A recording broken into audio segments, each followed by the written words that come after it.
Mike Macdonald only spent 1 year at Michigan, but he's left a lasting imprint on the program, and the Seahawks might be able to take advantage of that in this upcoming draft. We'll be diving into the gushing comments from a few Michigan players and the rest of the formal combine visits from today's show here on Locked On Seahawks.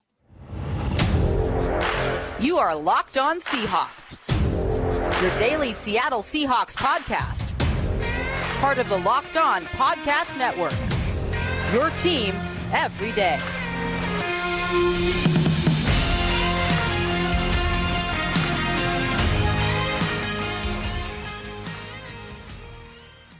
Greetings, 12. This is Corbin Smith, host of the Locked On Seahawks podcast. It's Three's Company here on Locked On Seahawks today. Glad to be joined by my co-host in crime, Rob Ragg, as well as Nick Lee. A special thanks to all the 12s out there. Thank you, as always, for making Locked On Seahawks your first listen 5 days a week.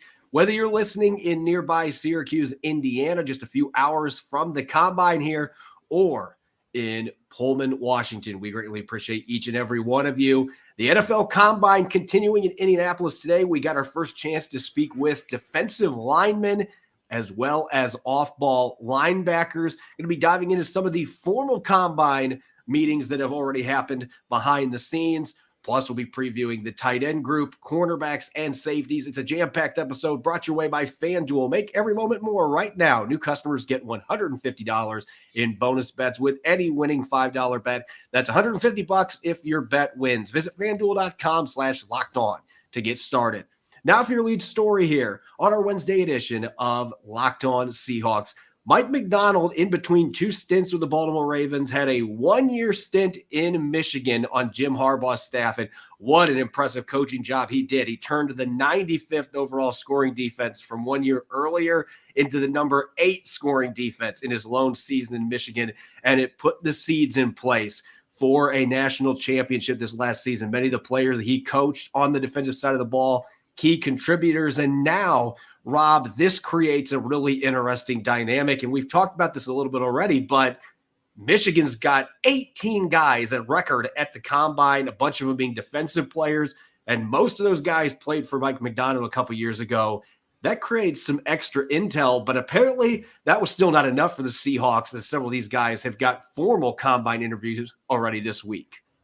Yeah, that's one of the fascinating things about this entire process is we're going to see, because the Seahawks have historically drafted several of the players in which they've had some formal interviews with.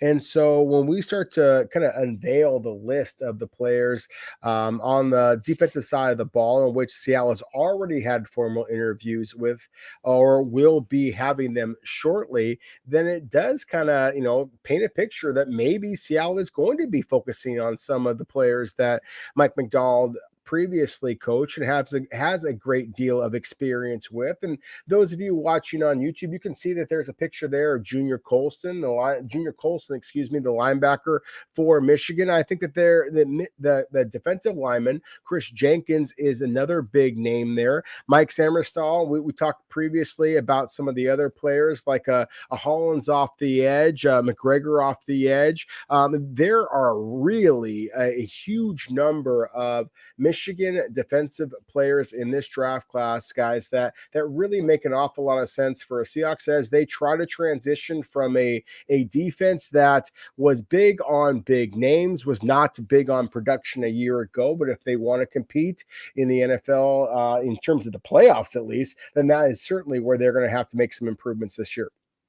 And I know that Nick is going to be really excited to talk about a few of the other players that today confirmed that they've had visits with the Seahawks. But before we get to that front, I had a chance to talk to several of these Michigan defenders today, and I've got a small clip here just to get a sense of what the Seahawks are getting in Mike Macdonald. Take a listen, Junior Colson, and his assessment, his time with Macdonald in Michigan. What do you remember about playing for him, and what should Seahawk players expect with him being the head coach now?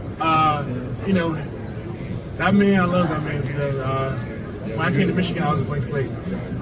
So him able to be able to mold me into the player I am, trusting me with his defense, especially as a freshman, was phenomenal. And when I talked to them in my formal, it was just like, talked about that a bit, just like how much I've grown since then, and like how much like this next steps, I'm still able to take. Colson played significant snaps as a freshman. He's coming into the NFL after 3 years. So obviously, Nick, that's an exciting development. But there are some other defensive players from the Big Ten that have talked to the Seahawks that I know that you're giddy about. Well, I have a list going called the players the Seahawks could take in the first round that would help me sleep at night list. And two interviews today really got me excited about that. Those two names would be Johnny Newton, the interior lineman from Illinois, and Dallas Turner, the edge defender from Alabama. Those two would make that list for me. Those guys that in the first round, if the Seahawks, if all they did, night one in the draft was take one of those two, elite defenders, I would sleep like. I don't get the sleep like a baby thing because you wake up every 2 hours crying, but sleep like a rock that night for sure. Yeah. So those are two big areas of need, especially. I've been on Johnny Newton from the start as well.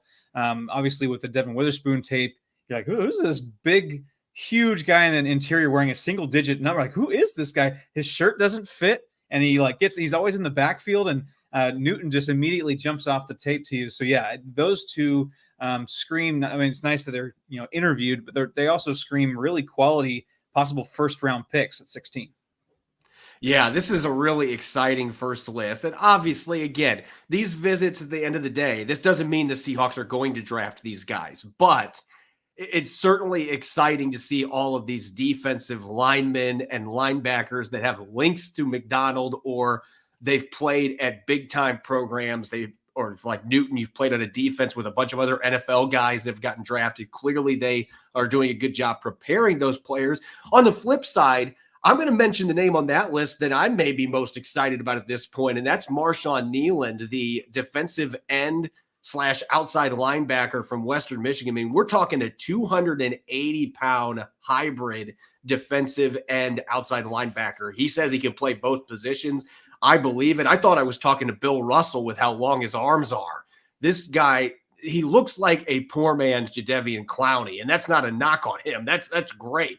This guy has the ability to set the edge against the run, get after the QB. But what I loved about talking to him today was the football IQ. It was off the charts. This guy was just ripping off all kinds of different fronts and things he looks for from offensive linemen when he's watching film. I mean, he just sounds like a diehard football junkie. And those are the kind of guys you want. And when you got traits like 35-inch arms, then certainly that jumps out as well. But Nealand was somebody that I really enjoyed interviewing. Newton as well. Newton basically said he wants to run it back with Devin Witherspoon. So he's had his meeting with the Seahawks. That would be an exciting development as well. We're going to find out more of these formal combine interviews as we start to interview more of these position groups in coming days, but certainly was an exciting first day for fans as they get a glimpse at the fact that it looks like the Seahawks are really paying close attention to the trenches on the defensive side of the football as well as the linebacker position. When we come back, we're going to be moving towards the next stage here in the combine. Tomorrow, we're going to be talking to tight ends, corners, and safeties. We're going to start off with the tight end group that Rob, Nick, and I will all agree looks like it's going to be a pretty deep tight end class. We're going to be breaking that down and previewing what to expect in Indianapolis up next here on our Wednesday edition of Locked On Seahawks. This episode is brought your way by FanDuel, America's #1 sportsbook, because right now, new customers get $150 in bonus bets with any winning $5 bet. That's $150 if your bet wins. Bet on all your favorite NBA players and teams. Quick bets, such as who's going to make the first three-pointer of the night. Live same-game parlays, including Karl Anthony Towns, as well as Edwards, who's going to score 25 points in the Timberwolves' next game. And exclusive props such as King James, when he'll score his 40,000th point, and more. Just visit FanDuel.com/lockedon and shoot your shot. FanDuel, official sportsbook partner of the NBA. Locked On Seahawks is sponsored by BetterHelp. What's the first thing you'd do if you had an extra hour in your day? For me, I wish I had a bit more time for painting and creating artwork. The best way to squeeze that special thing into your schedule is to know what's important to you and make it a priority. Therapy can help you find what matters to you so you can do more of it. And BetterHelp Online Therapy will assess your needs and match you with your own licensed professional therapist in less than 48 hours. Having someone in your corner to guide you when you're struggling to navigate obstacles can be invaluable. So if you're thinking of starting therapy, give BetterHelp a try. It's entirely online, designed to be convenient, flexible, and suitable to your schedule. Just fill out a brief questionnaire to get matched with a licensed therapist, and you can switch anytime at no additional charge. Learn to make time for what makes you happy with BetterHelp. Get 10% off your first month at betterhelp.com/lockedon. That's 10% off your first month of online therapy at betterhelp.com/lockedon. You're listening to the Wednesday edition of Locked On Seahawks. I'm your host, Corbin Smith. Glad to be joined for today's episode by both of my co-hosts, Rob Rang and Nick Lee. A special thanks to all the 12s out there. Thank you, as always, for tuning in and making Locked On Seahawks your first listen 5 days a week. We greatly appreciate it. The NFL Combine will go to the tight end, cornerback, and safety groups for Thursday's interviews and Friday's workouts on the field. We're going to dive into this tight end group first. And Rob, I'm going to get you started here because we've been talking about this a fair amount the last couple of weeks. We know the Seahawks, there's a possibility they could have all three of their main tight ends not on the roster here within the next few weeks. They've got Colby Parkinson, Noah Fant going to free agency. Will Dissly's got a big cap hit, so who knows what his future holds with the franchise. The good news is if there's a year for a lot of turnover at tight end, this is a draft class that looks like it's an ideal one to try to fill those gaps with.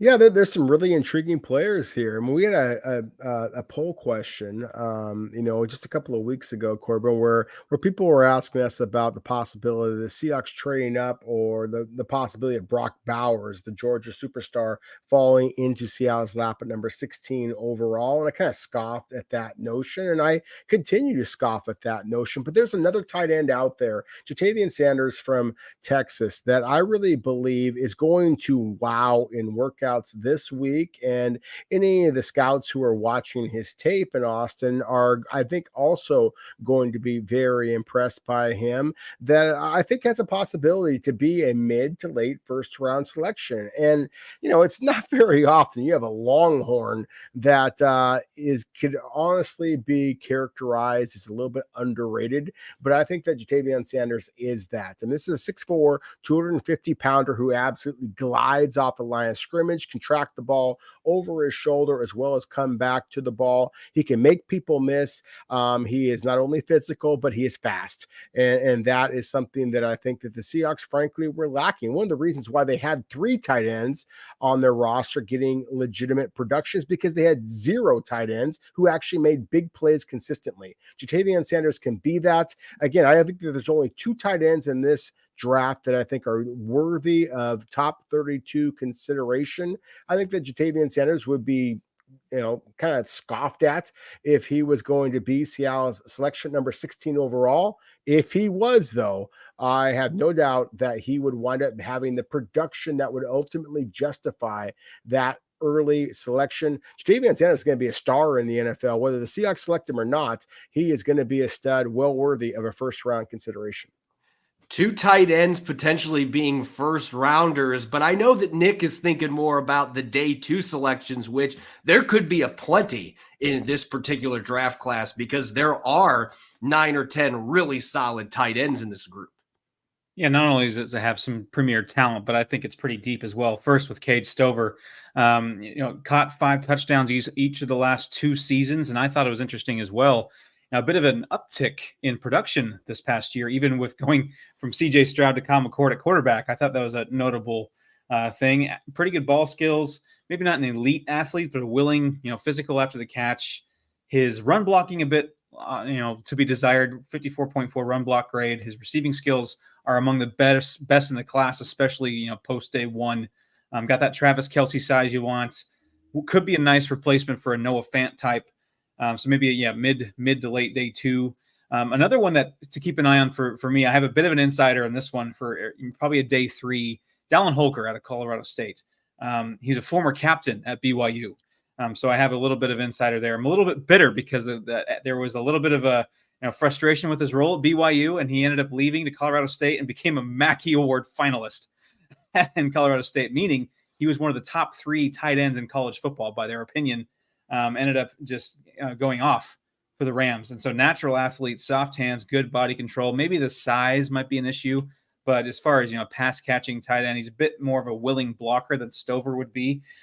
Certainly, as the draft drags on and Seahawks don't have a tight end yet as they enter day 3, Dallin Holker is one I think to watch because he's got that production. He's got that soft hands, the athleticism, a willing blocker despite being undersized. And just turns out to be one of the 3 best tight ends in college football, according to the John Mackey Award Committee. So that can never be a bad thing. So keep an eye on Dallin Holker late in the draft. Yeah, I'm looking at this. This is just how my brain works. I'm looking at the Seahawks roster while I am looking at these guys going through the meetings, the interviews, the workouts, and I'm considering that Seattle's going to need somebody to potentially replace Will Dissly and potentially replace Noah Fant, 2 much different skill sets. And as you mentioned, Stover would be a natural fit to fill that Fant role. I want to look at the Dissly role here, though, and we've talked to Ben Sinnott a lot in this show because he is one of my draft crushes. If he would have been in the draft last year, he would have been one of my draft crushes. I just love the way this guy plays, and I don't know if it's because he has a J.J. Watt elbow brace on or what it is, but he exudes toughness when you watch this guy. And we watched for several seasons Deuce Vaughn run wild in the Big 12, and one of the big reasons he had success, yes, he had a good offensive line, but he also had a nasty run-blocking tight end in Ben Sinnott who also can move the chains. This is not a guy that's going to be getting a bunch of 30, 40-yard catches, but he can give you a bunch of 10 to 15-yard receptions, move the chains. He can pick up yardage after contact, and he's a really good blocker. So that would be the ideal guy to me on day 2 to replace Will Dissly. And if you're looking for a sleeper to fill that Noah Fant role, me being the running back guy here, of course, I'm going to mention a tight end that served as a running back originally at South Carolina, Jaheim Bell. He finished his college career at Florida State last year. He's 6'3", 230, so he is on the smaller end of the spectrum, but this is a true move-around Joker H-back style tight end that's got over 1,200 receiving yards in his college career. He had a year where he ran the ball 76 times at South Carolina. Like a tight end running the ball like that. So this guy is a very unique tight end. So if you're looking for somebody that maybe on day 3 that you can pluck, that can be that explosive, athletic move tight end that can play for you early, I think Jaheim Bell is certainly that kind of a talent. I know the Rob's probably got some thoughts on that, but I just love the fact that he's moved multiple positions and he's been effective with 2 schools in Power 5 conferences. Well, and not only 2 schools and 2 different positions. I mean, this is a returner as well. I mean, this is a dynamic athlete you're talking about in Jaheim Bell. So, yeah, Corbin, I love the fact that you're talking about him. Nick, same thing. I'm a huge fan of, the Ohio State tight end, Cade Stover, a former defensive lineman, the linebacker. I mean, his very first start was actually at the linebacker position in the Rose Bowl. I mean, I just, doesn't that just scream Seahawk? I mean, that's what that John Schneider has always prioritized, a little bit of positional versatility. And so, again, I think that this is a tight end class that I personally expect the Seahawks to take full advantage of. At least 1 tight end selected, maybe even 2, which, again, is one of the reasons why I think that Seattle may ultimately decide to go elsewhere than retaining a Noah Fant, a Kobe Parkinson, or perhaps a Will Dissly, who, of course, is currently under contract, but has a pretty bloated contract as that. And again, with the idea that maybe Seattle might go with a tight end, perhaps even surprisingly early. Like as I mentioned before, Jatavian Sanders, number 16 overall, might seem a little bit rich to some, but I do think that he has a chance to be a stud, that gets a lot of playing time early on. I want to mention a player that's coming off of an injury. Unfortunately, he's coming off of several injuries. Eric All, he played this past season at Iowa, previously at Michigan. This is a guy who has a great deal of physical talent, but unfortunately he's had a spinal injury. He's coming off of a torn ACL, but my goodness, you get into the 5th, 6th round where I really think the talent is going to peter out this year in comparison to previous seasons. guys, he is a player that is worth that kind of lottery ticket on late day 3, just because 6'5", 260 pounds, catches the ball very fluidly. He is a blocker, as you guys mentioned. That obviously is a huge priority for this squad. I do think that Eric All is a player that Seahawks fans should be kind of paying a little bit more attention to than perhaps some of the media are, because they're just kind of ignoring him because the durability factor. But when you really break him down on tape, this is clearly an NFL prospect. The Seahawks have done the same kind of thing with some of their tight ends in the past, being willing to invest for the future. Eric All could be one that they invest for in the future in 2024 as well. There's always a couple guys like that in every draft class that have incredible talent, great skill sets, but they've had injuries or they're coming off a significant injury. And this is a draft, I agree with you, Rob, that you go after guys like that in the 5th or 6th round because there is going to be a big drop off. The depth just simply is not there in this draft class. And some of that is the NIL. That has been a huge factor in guys staying in school longer. Not as many early entrants. In fact, this is the lowest number of early entrants since 2011. So it's a little bit of a washout in terms of talent from a depth perspective. So this may be a year you take more of those chances on talented guys that are coming off of injuries. We're going to continue previewing the combine. Up next, we're going to flip over to the defensive side of the football in the secondary with safeties and cornerbacks. Don't go away. You're listening to the Wednesday edition of Locked On Seahawks. This episode is brought your way by eBay Motors. Passion, drive, and patience. It's what brings home the winning trophy and also keeps your ride or die alive. eBay Motors has everything you need to maintain your vehicle and level it up to peak performance, from superchargers, roof racks, exhaust kits, LED headlights, and more. Whether you're into speed, power, or style, eBay Motors has got you covered with over 122 million parts for your number one ride or die. You'll always find exactly what you're looking for. And with eBay Guaranteed Fit, your part is guaranteed to fit your ride every time, or your money back, because with eBay Motors, you're burning rubber, not cash. With all the parts you need at the prices you want, it's easy to turn your car into the MVP and bring home that win. Keep your ride or die alive at ebaymotors.com. Eligible items only. Exclusions apply. eBay Guaranteed Fit, only available to U.S. customers. You're listening to the Wednesday edition of Locked On Seahawks. This is your host, Corbin Smith. Glad to be joined for today's show by both of my co-hosts, Rob Rang and Nick Lee. A special thanks to the 12s, as always, for tuning in and making Locked On Seahawks your first listen 5 days a week. We greatly appreciate it. The combine well underway here in Indianapolis. Got to talk today with defensive linemen, edge rushers, and off-ball linebackers.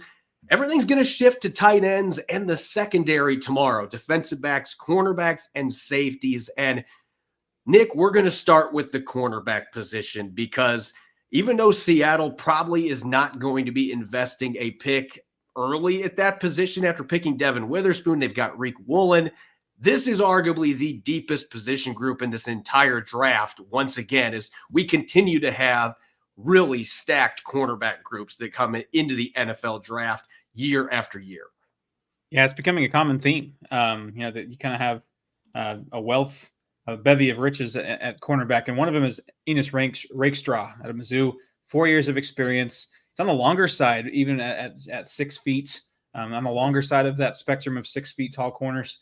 Has experience in the slot too. Tackles above his weight class. He is a bit undersized, but I do like his willingness and to be physical. I know that's been an issue with the Seahawks in the secondary a little bit. Reek Woolen struggled with that this year. That willingness to be physical in the run game, and it's interesting because he played a lot of man and he gets a lot of high praise. Pro Football Focus there's a huge disparity in his zone versus man numbers. They don't like his man, they do like his zone, but he gets a lot of praise for his man to man. So Enos Rakestraw, I think, is another one that I'm probably pretty excited about. I don't think it was on your list, but that's okay. Is Kyrie Jackson out of Oregon, formerly of Alabama. I know one big year of production out of his whole career might scare off some folks, but the size. I mean, I know this ain't Pete Carroll anymore, but we're talking about a 6'3" corner. Putting him in the same secondary as Reek Woolen, that's like a cluster of spiders. I looked it up. That's actually the name for a group of spiders. Is a cluster. It's a cluster of spiders. I had to look that up. So with him and Reek Woolen, that'd be just they're impenetrable. And then you got Witherspoon and his elite skill set too. That'd just be a fun group. And I think Rakestraw is probably a little bit too rich as far as where he might fall in the draft and where the Seahawks might be willing to take a corner. Kyrie Jackson kind of falls a bit more in the early to midday too. He's physical, but maybe too much at times. He's a little too aggressive sometimes.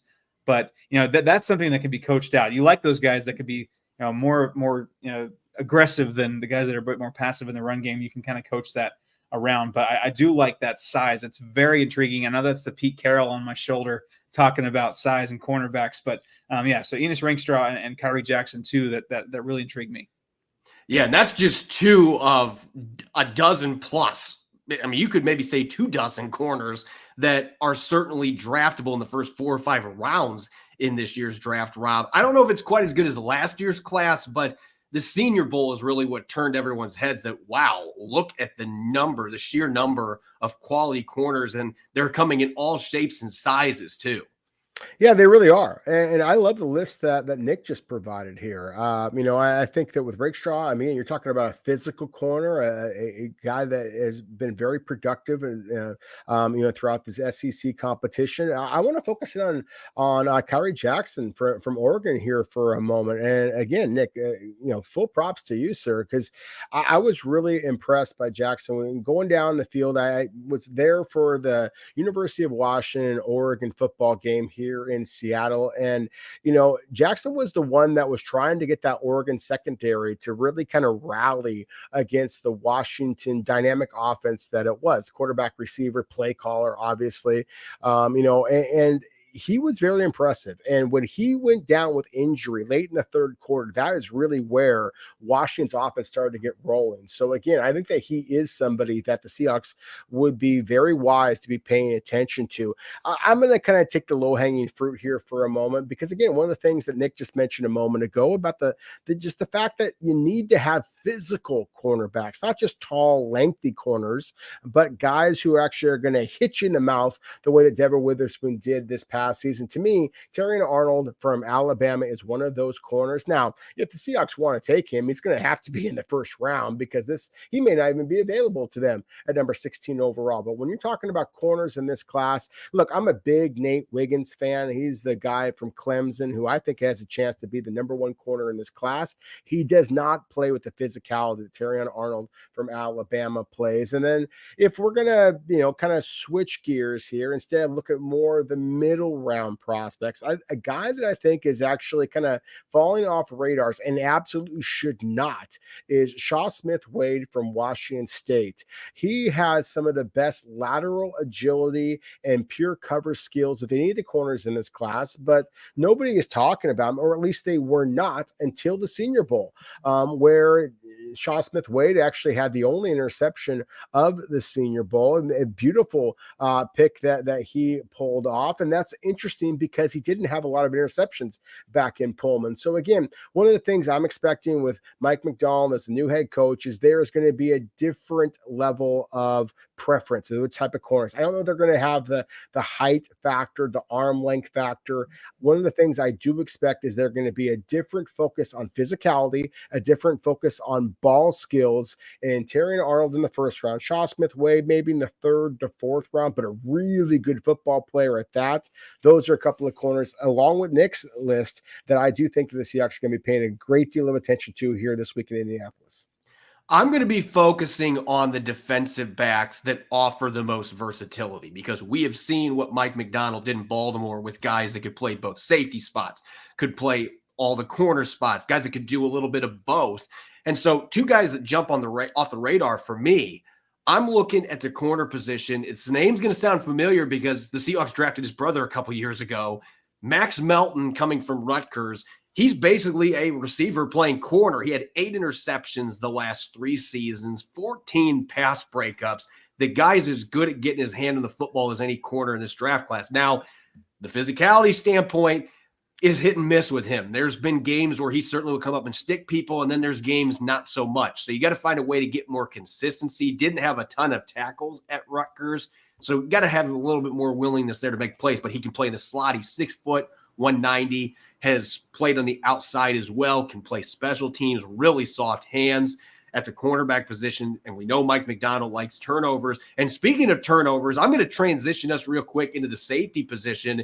Cooper DeJean from Iowa. Now, he had an injury at the end of the season. He suffered in practice, missed the rest of the year for the Hawkeyes. But this guy had 3 interceptions returned for touchdowns in the 2022 season alone. So he doesn't just pick off passes. When he gets the ball in his hands, this is an electric athlete that knows how to make guys miss in space. It looks almost like you're playing a video game when this guy picks off passes because he's so good at finding creases and picking up big yardage afterwards. This year didn't have quite the production. Again, he had an injury, but this guy's played corner. He's played safety. This is a player in the first round. If the Seahawks really wanted to restart at the safety position, then Cooper DeJean would be somebody at number 16 that I would strongly consider. He has that kind of playmaking ability, Rob. He really does. Again, not only as a defensive back, but he's played a little bit of linebacker. He's been a return man. He had it was a punt return for a touchdown. It was called back in a monster game down the stretch that I remember watching live and just saying, okay, let's see what you got, Cooper. I mean, are you this kind of a playmaker? And he did return it back for a touchdown. Wound up getting called back on a penalty that was questionable at that. But yeah, playmaking ability is something that John Schneider has always prioritized. You know, Mike Macdonald's going to do exactly the same thing, and that's one of the reasons why I'm going to focus in on here on a defensive back, a safety, a true free safety. It actually reminds me a little bit of Seattle's current free safety, Quandre Diggs. That's Cameron Kinchins. I mean, he's 5'11". This is going to the Miami numbers. This is an underclassman. It's going to be interesting to see what he actually measures in at here at the combine. Was listed at 5'11", 205.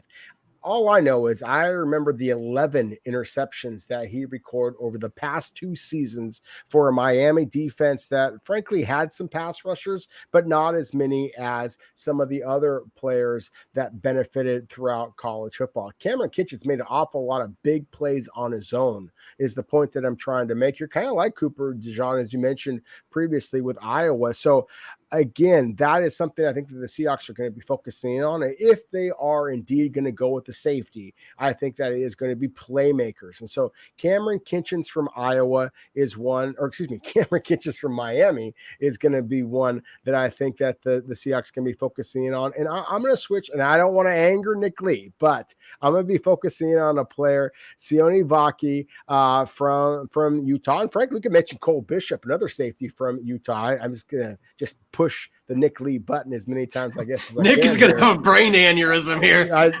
Don't, sir. Please don't. But still, Sione Vaki is one of those athletes. As I mentioned before, we all know how the Seahawks are. I mean, they love guys to have positional versatility. I mean, Vaki was the Utah's starter at running back at times this season. I just love the athletic ability of him. Again, Cole Bishop, his counterpart at the safety position, is probably the